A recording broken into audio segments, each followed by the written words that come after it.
highlight throughout the process, we've definitely engaged with many other agencies, not just city planning, right? Mainly we have like HPD, DOT, parks, like you've heard, and SBS. We've had other agencies with us, but there's a lot of other agencies that we also have to discuss with. That, not all of them are here tonight, but we definitely coordinate across, City Hall and city agencies. And so starting to highlight, some of the aspects of the plan that we aim to improve, like mainly of streetscapes and kind of the public realm. And so as you know, within the AAMUP area, there's a series of bike lanes, there's a truck route, right? There's a lot of wider streets, some narrow streets. There's also a lot of several open space and parks surrounding the area, right? And so recognizing a lot of the outreach that Jonah was mentioning, community members and participants have definitely repeatedly called for kind of streetscape improvements, park open space improvements, right? Really related to kind of the public realm and kind of open space that we look at. And really asking for a better experience for all users, right? Not just bicyclists, not just walkers, but drivers, everyone that lives in the area and uses the area, right? And so, right, a few months ago, in conjunction with the council members and Department of Transportation, we held an outdoor public event, really to solicit feedback on potential immediate and long-term, right, investments to the surrounding area. And we had roughly over 50 to 70 folks really join, and most of them, everyone we talked to, they really told us that they lived in the area, right, around Atlantic Avenue. We were at, where were we? Lower Triangle, right, along Atlantic Avenue.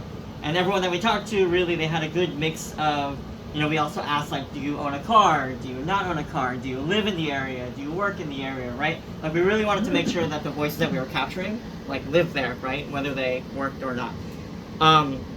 It was interesting. We had a variety, a mix. Almost half of the people we talked to said they owned cars, and half of them said they didn't own cars.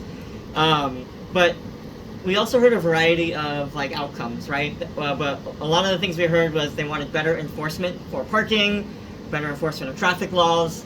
They wanted better curb management systems, right? That's happening along the curb area. But also, loud and clear, we heard requests for better safety for all the users in the area, right?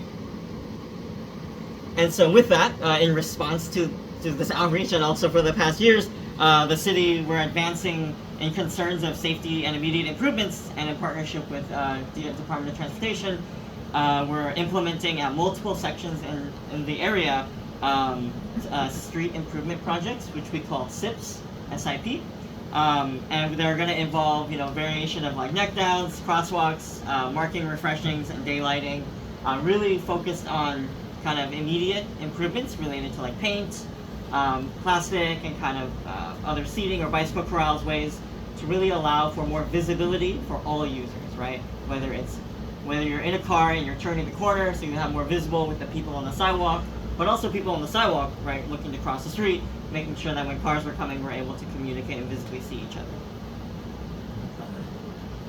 Additionally, related to concerns of lack and quality of existing open spaces, which we actually announced this earlier this year, but in partnership with the Parks Department, renovations of the St. Andrews Playground, a little farther east of Nostrand, is underway and anticipated for construction in 2026, which is really a response to like how do we have higher quality open spaces for the residents of the area. And so, in addition to kind of capital improvements, there are zoning changes, right? Jonah was mentioning all the different facets of a neighborhood plan, right? So kind of just walk through some of the capital investments. Now I'm going to go through kind of the zoning stuff.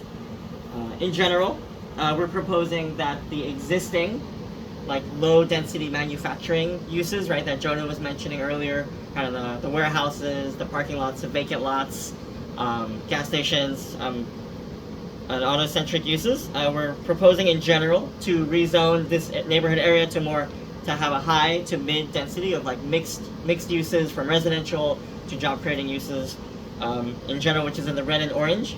And then in the yellow is more focused on residential only, to really focus on income restricted housing opportunities. Awesome. This has a lot of text, but I think another benefit of a neighborhood plan is our ability to map a special district right? And so what a special district can do is these are rules that could be added to the area that would not be typically allowed under like normal zoning, right? So we have a zoning resolution that kind of regulates what can be built and how much, but the neighborhood plan, we're allowed to treat this area a little more special and add special rules to kind of help meet the goals of a neighborhood. And so this special district would include the rules to make sure that really the focus on a lively pedestrian and experience for all users on along Atlantic Avenue and the corridors to support a mix of uses and also light industrial uses. And so, you know, we Atlantic Avenue, this is probably an area that you're all familiar with, right? It's a very auto-centric area. It's a 120-foot wide corridor. It's very wide. There's hundreds of traffic-related injuries, right, in the past decade. There's narrow sidewalks, varying widths. There's almost minimal to no trees for shade, right? There's not really any opportunities for rest or shade, or even any ecological benefits. There's a mix of users, right? This really divides some neighborhoods from the north and south, right? And so the goal really for this area is to, at least in this wide street in central Brooklyn, one of the only ones, Atlantic Avenue, we're seeking to allow and promote high density mixes of uses for housing and other types of uses on the ground floor to really make sure we're enhancing the ground floor uses so that it's also for opportunities for jobs, local retail, community facilities, any really type of typical uses that you may need in a neighborhood. And so really to achieve this, right, how do we do this? We're proposing to map it a C63A zoning district. I know those numbers don't really mean much to you, or some of you maybe. So what that really is a commercial district that also allows residential.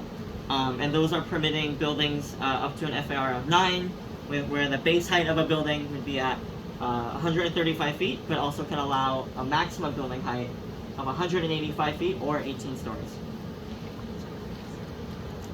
And so as mentioned earlier, this is a summary of that other slide I talked about, a special district, where I had a bunch of text.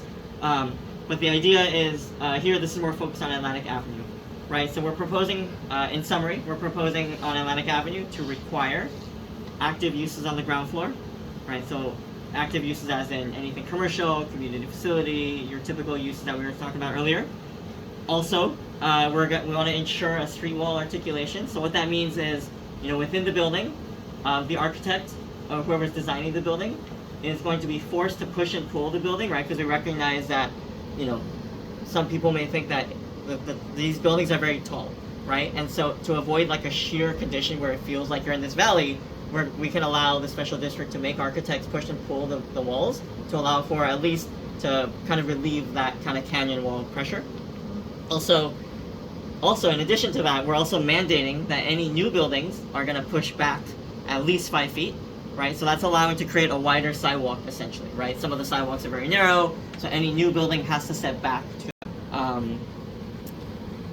Additionally, this special district also, last thing I'll say about this one is we're adding an FAR incentive, so an incentive for more square footage of this area, really for open space, right? To offer quality open spaces. However, this bonus is going to only be allowed for really large lots, like over 25,000 square feet, right? And there's actually not many of those lots in this area. We counted a couple that potential developers can take use of this FAR incentive to create new open space at the incentive of allowing 1 to 4 more stories on Atlantic Avenue, right? So the trade-off is new open space.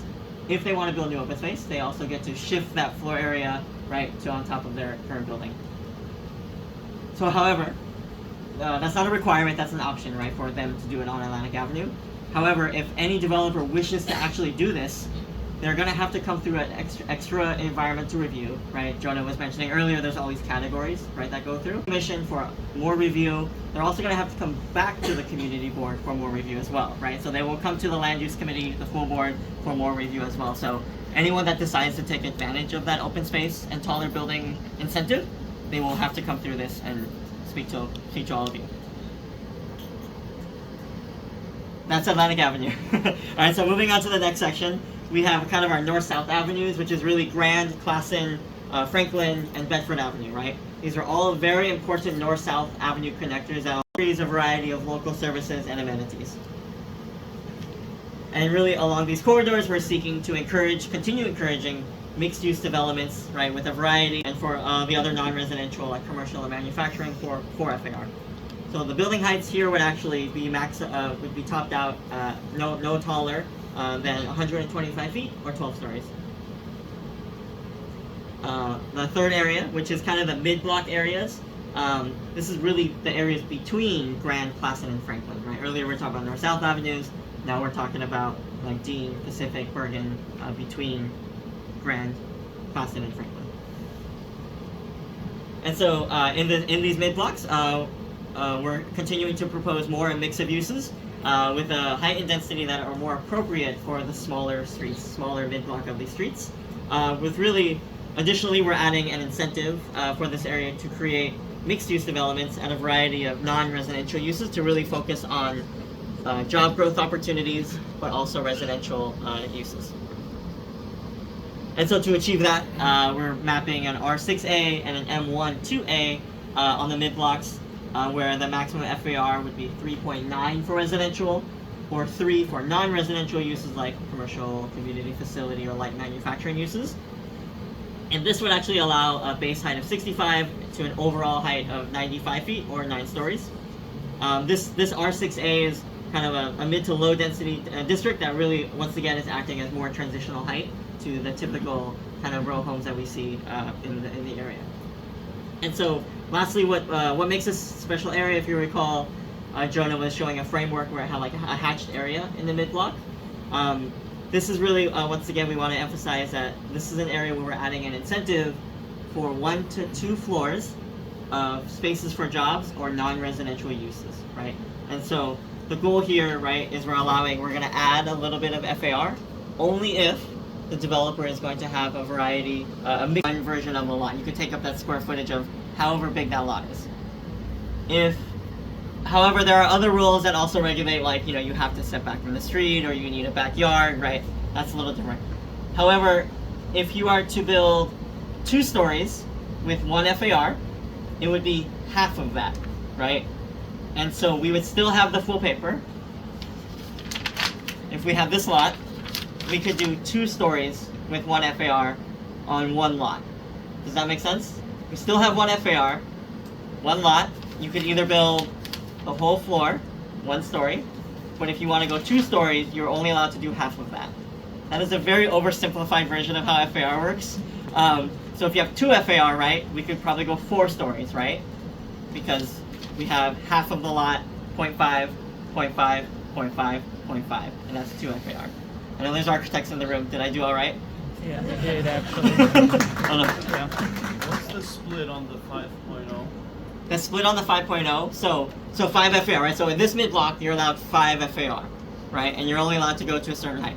That's only if you do a mix of uses. So the question was, what is the split between the 5 if you do both? You can do a maximum of 3.9 residential, and the 1.1 can be the extra non-residential. So as long as you max at 3.9 for residential, or max at 3 for non-residential. So it's a 0.9 FAR bonus for residential? 1.1 bonus. Oh, okay, great. Yeah, Thank you. 1.1 bonus. Yes? Related to that, before we were talking about adjusting the FAR for like public space. Yes. For open spaces. Can you just explain that? Because I wasn't getting. Sure, that was the one I was talking about on Atlantic Avenue, right? Right. And so that, to the community board. Sure. So, I'm wondering, do we go backwards for questions, or should I go forward? I mean, I want to respect that question too. But, okay, so on Atlantic Avenue, do we want to go backwards? Just in terms of the Yeah. FAR. Oh, sure. So, the question was, we talked about an FAR bonus for open space on Atlantic Avenue, right? So Atlantic Avenue, we currently are only allowing a maximum height of 18 stories or 9 FAR, right? Now, that's just if anyone wants to build on Atlantic Avenue. We're adding an open space bonus, which was also in response for the need of open space, right? This area needs open space. And so a tool that we use in zoning is to incentivize developers to build open space. We allow a ratio of, if you build, it's a 4-to-1 ratio, so for square footage of how much open space you build, you're allowed to put that square footage in residential and make onto your building, right? What is open space? Open space could be a park, it could be a plaza. There's a lot of there's definitely a high, we have a set of regulations that require, you know, there's proper access, it's properly landscaped, there's a variety of seating, the materials are a certain quality, right? If you are familiar, we're kind of doing a version of POPs, which is in some area, in higher density areas that mandate publicly open space. We're taking some rules from that and using it here. So the idea is they have to design, construct, and maintain this publicly accessible open space, and it's usually a form of a plaza, landscaping, seating, some type of amenities. But yeah, did that. So there's a limit to how much you can do, right? Like, you can't just build a bunch of open space and keep going as tall as you want, right? Obviously, there's like a limit of how much you can handle on the lot, and so we're capping that benefit at, right? We're capping it at it's either 20 or 25%. I'm forgetting which one it is. 25. 20. We're capping it at 20%. Thank you. My colleague was reminding me. We're capping it at 20%, and so which means they only can go up to 4 more stories higher, right? So it can variety. So 18 stories on Atlantic Avenue. If you build open space, depending on how much you make, right? Depending on how wide it is, because it's a ratio, you can get 1 to 4 stories extra, depending on how much open space. And it varies between the lot sizes, right? Yes?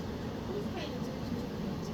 I'm sorry? Who's paying attention to the details? Yes, absolutely. You build these buildings up higher, you gotta have foundation below. Absolutely. You have more people in more apartments, you have more toilets and more. Who's responsible for building the infrastructure and increasing the infrastructure to accommodate these? And what happens to the rest of us who have housing, who live in this area, where these extra toilets will be put? That would require extra gas pressure to go up to the 20th or 30th floor. Who's responsible if the city breaks up the ground, messes up the sidewalk? Who's going to be responsible later when the commissioner comes around and says something's wrong? Absolutely. I could. I know, I apologize. I apologize. Yes, I know. I appreciate that, yes. Maintaining the shelter.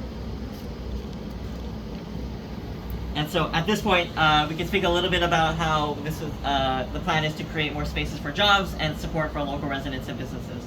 So as part of this, right, first, we mentioned earlier that we have requirements for the ground floors on certain corridors, right, for commercial, community facility, or light industrial. Second, we had just talked about the mid-block area where I was talking about the 1 to 2 story FAR incentive, right? If they create spaces for jobs, then they have 1.1 FAR to have more residential. Third, we're also applying a unique zoning tool to allow for more flexibility, where we can have the mix of light industrial uses with residential, as long as it permits with environmental and safety protections, right? Allowing, because sometimes depending on what that ground floor use is, we don't want it to have environmental impacts for the residents living above it, right? And so we need to make sure we're adding extra coordinating with like our environmental protections to make sure that the rules are modifying so that, you know, they're able to work together. To achieve job growth, zoning is only part of the solution, and so we've been working with our sister agencies like the Department of Small Business Services, or SBS, who is here tonight. Specifically, we want to explore opportunities at the Armory, which is a major city facility, to try to make it available for job training and also uses that can serve the community. We're also looking ways to help businesses in the area to negotiate leases and find spaces to relocate, while also helping local minority and women-owned businesses to access for other city contracts. Lastly, we're seeking to connect jobs in the area to local residents, especially lower income residents without a bachelor's degree, by targeting services related to job recruitment, workforce training, and also wraparound services. Right, and so moving on to the residential areas, we're seeking to maximize income-restricted housing opportunities on city or non-profitly owned sites. This one is actually south of the Armory, and there's 2 more that are non-contiguous to the area. And so, under the proposal, The Dean and Bergen area, which is on the left, is going to be rezoned to R7D. That's the yellow, kind of little yellow triangle trapezoid on the left.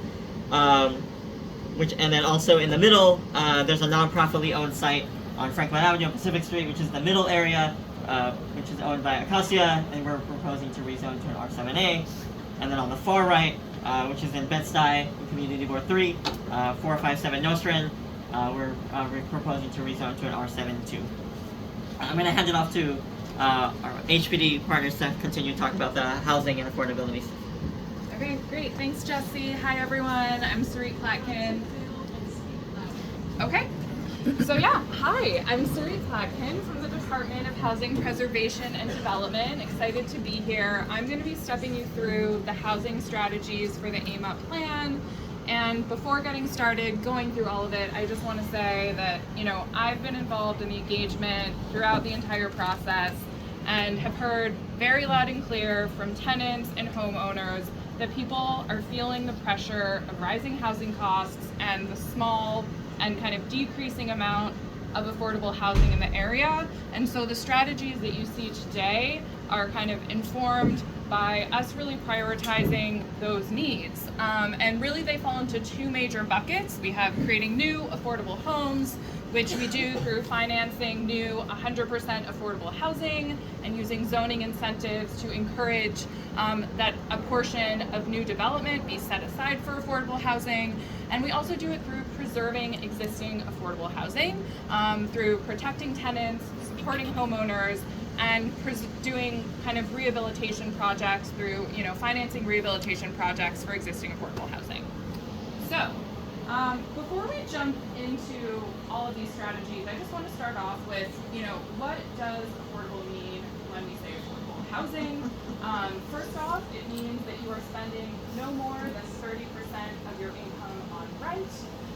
And also in the context of our presentation tonight, it means that these are units that have protections against rent increases, or what we call rent stabilization. So that's really what allows people to, put down lasting roots in a neighborhood and really maintain their home. And the next piece is income restriction. So that means that you qualify for this affordable housing based on a specific income. And so all of the housing that HPD creates or administers, so everything we'll be talking about today, has both rent increase protection or rent stabilization and income restriction. Next slide. All right. So we'll start off by talking about how we create new affordable housing on public and private sites. The city does this a couple ways. We build new 100% affordable housing. So that's housing where every single unit in the building is affordable. We do this on public sites. Some good examples of this in CB8 are the Dean and Bergen projects, which I know folks have come out to speak to you in the last few months about, so will be fresh in your mind. And we'll also talk more about it today. So for public sites, HPD issues a request for proposals to get developers who then develop and construct the project. And then we also finance 100% affordable housing on private sites. I do want to share this one example, Weeksville Place, which is a recent project that was marketed on HPD's housing lottery. That was one of our affordable housing projects through the extremely low and low income affordability program that serves between 30 to 80% of the AMI. So what that looked like here is really serving households between around 40,000 to 112,000 for a family of three. And then we also do mixed income housing. So this is housing that's privately financed, where a portion of the units are affordable. The best example of this is mandatory inclusionary housing, which we'll be talking a lot more about today, because that's the main tool for how we are going to create affordable housing through AAMUP. Next slide. Oh, sorry, actually go back for 1 second. So I think just to note that HPD really has the most discretion over income level in our 100% affordable developments.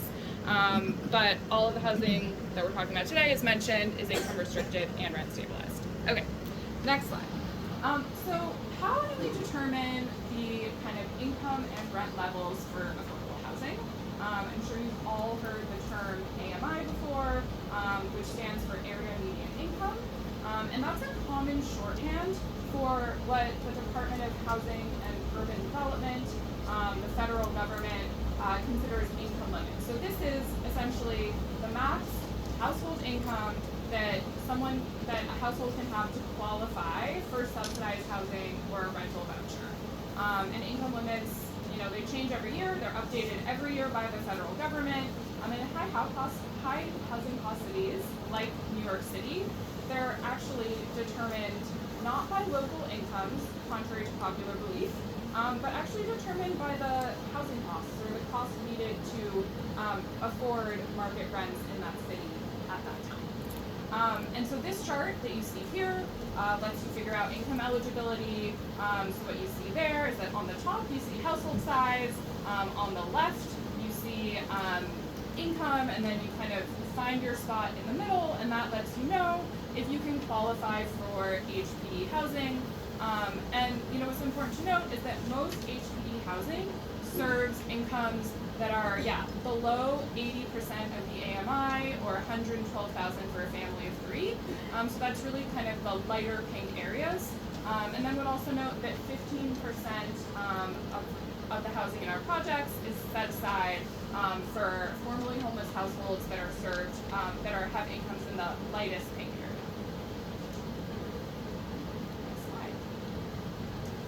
Okay, so now we're moving on to talk about our mixed income tools. Mandatory inclusionary housing is the main tool that we have to create affordable housing through AAMUP. We're going to be creating over 1,000 units through AAMUP, through mandatory inclusionary housing. And this is what this essentially means is that in exchange for higher density, the city requires that a certain percent of units, 20 to 30%, are set aside for affordable housing, or again, just continue beating that drum, permanently affordable, income restricted, rent stabilized housing. And what this means is it's built by private developers, but it's administered by HPD. So it's marketed through our housing lottery, and HPD is also ensuring that all of the income eligibility requirements are fulfilled, and we're monitoring that. A couple of things to note about the incomes that are served by MIH. The income levels do vary because there are 3 different options. The option that I do want to focus on though is option 1, which is the most common. Option 1 includes or requires that 25% of the units are set aside or are at an average of 60% of the AMI, so that's $84,000 for a family of. We could expect really a mix of units, anywhere between 40 to 80% of AMI. And when we talk about rents, what that really means, for a studio apartment, that would be $1,100 to $1,400, or sorry, $1,100 to $2,200, or for a 2-bedroom, $1,400 up to $2,800. I do also want to mention option 3, which is the deep affordability option that really targets the lower end of that, because option 3 is an average of 40% AMI, with rents that could be anywhere from $815 to $1,350 for a 1-bedroom, if we're assuming 30 to 50% of the AMI. So I think, I mentioned this before, but what's really critical about mandatory inclusionary housing is that these are rent stabilized units, so rents are only going to increase modestly year to year, really allowing people to stay in the neighborhood. What's also important to note is that MIH is not the only tool to create affordable housing. It is one tool among many, and now we're going to talk more about other ways that we're going to create affordable housing in AAMUP. But first, we're going to talk about where this is going to be mapped. So mandatory inclusionary housing, here you see a map of CB8, so you see the gray areas are where it's going to be mapped here along Atlantic Avenue, and then in CB3 you can see on the right. Okay, so now we're going to talk about how we're going beyond mandatory inclusionary housing to create more deeply affordable housing on public sites. So there are 6 public sites that you see on this map that are at various stages of the redevelopment process. 4 of the 6 are in CB8. We're going to talk about all of those in a lot more detail. But before we get into that, I do want to mention the two that are outside of this community district. The first is 457 Nostrand, that is being highlighted there. It's currently a Department of Education parking lot with the potential to build 160 to 200 affordable units with community facility space as well. And we're currently in discussions with the Department of Education about the potential for that project. And we have a land use action, a disposition action included as part of the AAMUP plan.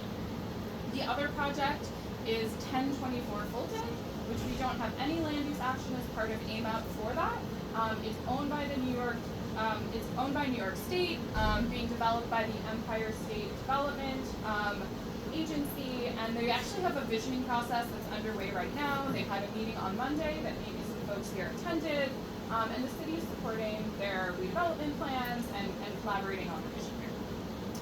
So now we'll talk about the sites within AAMUP. So, we'll start with Dean and Bergen, which I know many folks here will be familiar with because they've come out recently to talk to the community board, and there's also a long history of engagement around these sites in this community because public workshops and engagement actually started back in 2020.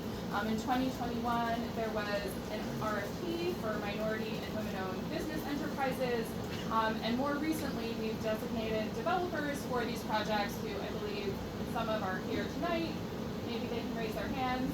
Some people know they're here and can answer questions. Great. So yeah, everybody's here to support.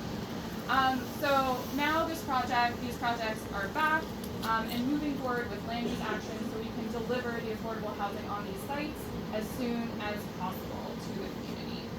So the sites that you see, yeah, we can see. Okay. So moving on, 542 Dean Street. So this is Dean Park Edge that would include 151 affordable homes for older New Yorkers, and that's for households that are earning up to 50% of AMI, which in terms of rents is $13.50 for a studio or $14.50 for a one-bedroom on the maximum. So yeah, at the most. This project's going to include 3,000 square feet of on-site social services and community amenities. And also 6,500 square feet of new publicly accessible open space, which you can see in the image here, where you see the parks and the benches. That's actually going to be open space that connects Dean and Bergen Streets as sort of like a walkway between the two. And the proposed land use actions here are a UDAP, or Urban Development Action Area, that will allow the site to be developed into 100% affordable housing. It was previously disposed to a nonprofit in the 1980s for a rehab project. But it currently has deed restrictions on the site that constrain development today. So through the AAMUP process to reactivate the site, we are proposing to work with the Costa Network, a social service provider and affordable housing developer that is proposing an 11-story mixed-use building with 119 affordable units. And the land use actions here are going to include an acquisition and disposition. So the HB can reacquire the site and remove the deed restriction and then return the site or transfer it back to Acacia to redevelop the site. Okay, yeah. Sorry, two questions being started over here. What was the deed restriction on, or what is the deed restriction on that site? I don't remember. I can double check the development through the AAMUP plan. And those are the public sites. So we're now going to move on to talk more about preserving affordability, and really our tools and strategies that we're going to be talking about now really focus on preventing displacement and landlord harassment. These are major goals that we've really heard a lot about throughout the engagement process. We know that Crown Heights tenants face really a range of challenges, and also know that there is a long history of displacement and loss of Black population here, and all of this is really kind of going into prioritizing anti-displacement strategies through this plan. The kind of key strategies that we want to talk about today really are about partnering with community-based organizations and elected officials to organize a range of trainings and events for tenants. These are things like Know Your Rights trainings, housing resource fairs where folks can come and speak to agencies and get the support that they need, classes about different topics, clinics that also are a way for people to kind of troubleshoot specific tenant issues that they may have.